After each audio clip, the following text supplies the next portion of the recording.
Great Mondays is the idea under which all of this lays. So my agency in the Bay Area is Great Mondays. We do culture design for technology and social enterprise.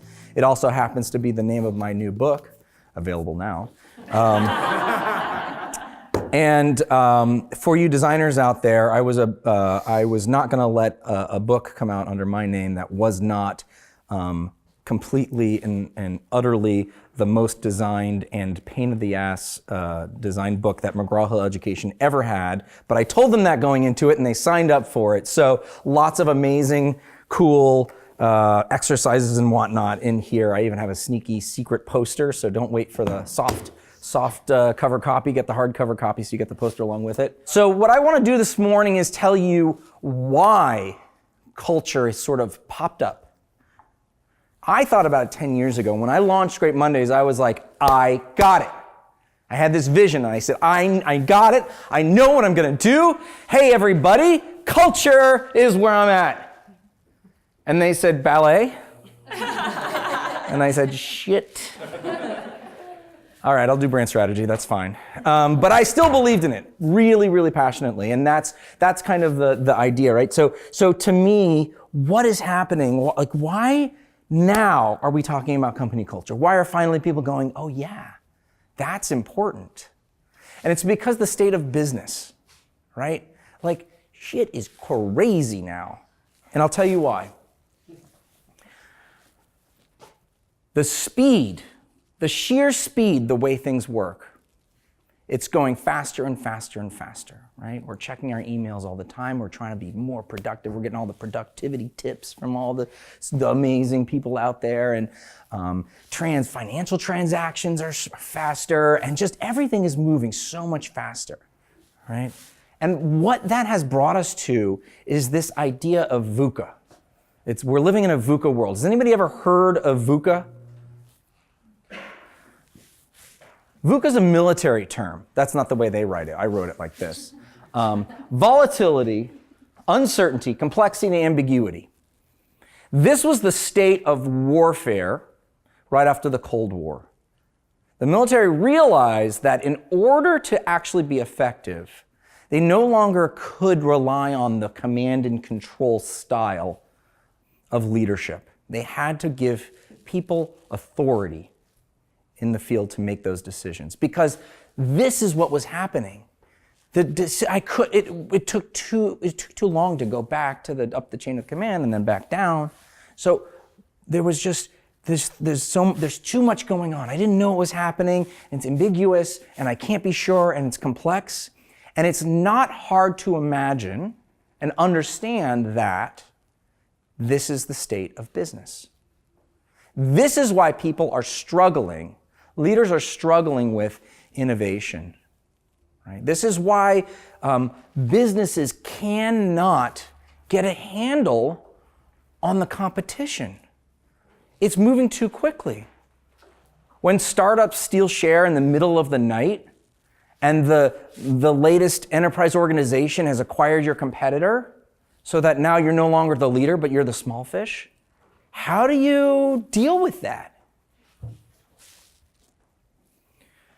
What's happened is that it's not that culture just showed up. It just didn't happen very often, or culture change didn't happen very often.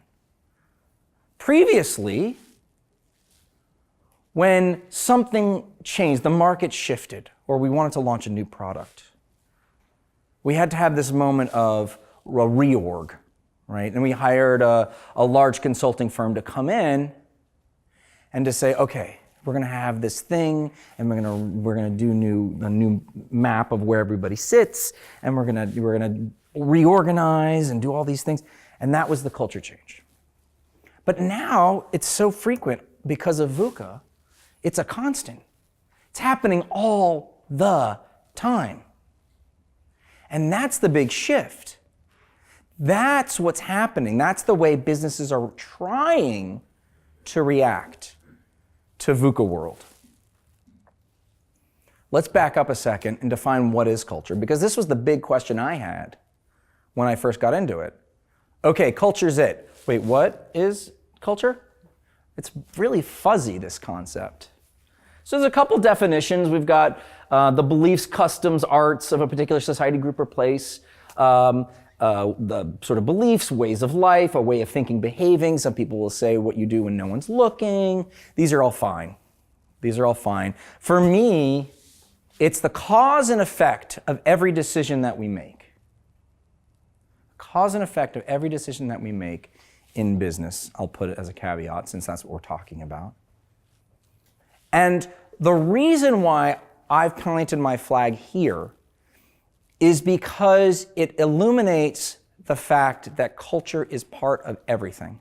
Culture, I argue, is the only sustainable competitive advantage in business.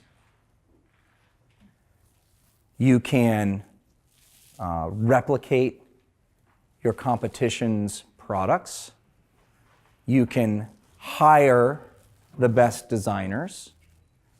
You can find the best recruiter to get you talent.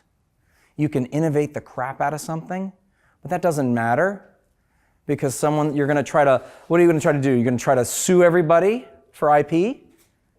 Like, who cares if you win? By the time you're done with that, it's old news. They're just going to innovate around you. They're just going to do the new thing.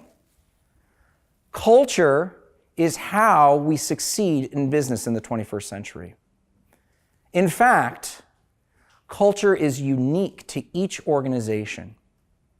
Maybe you've read the book about Google's culture, but there ain't no way that even if you tried to implement Google's culture here or at your company, that it would A, make sense, or B, work.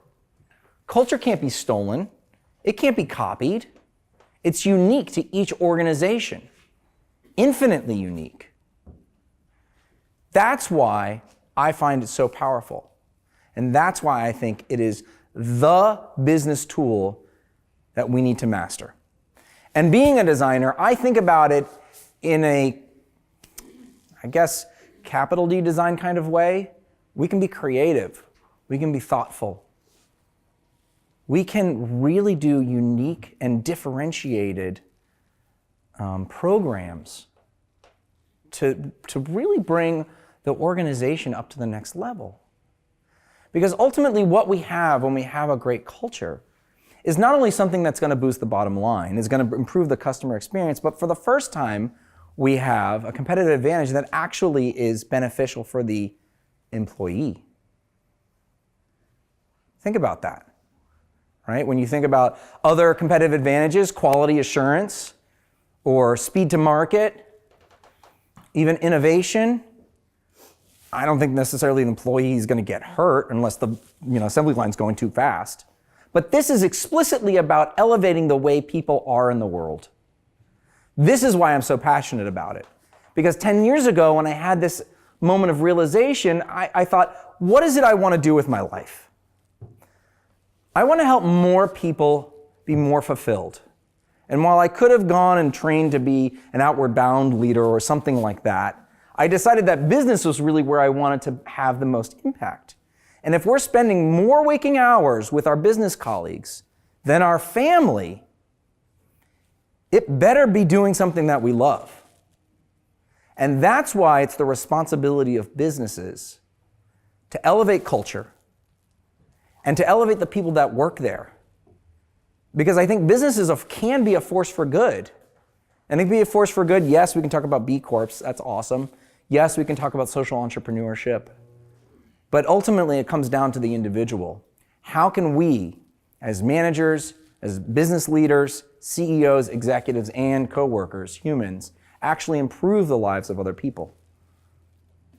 It's through the tool of culture. That's how we're going to make the biggest difference. Because if you're fulfilled at work, you have a much greater chance of being happy in life.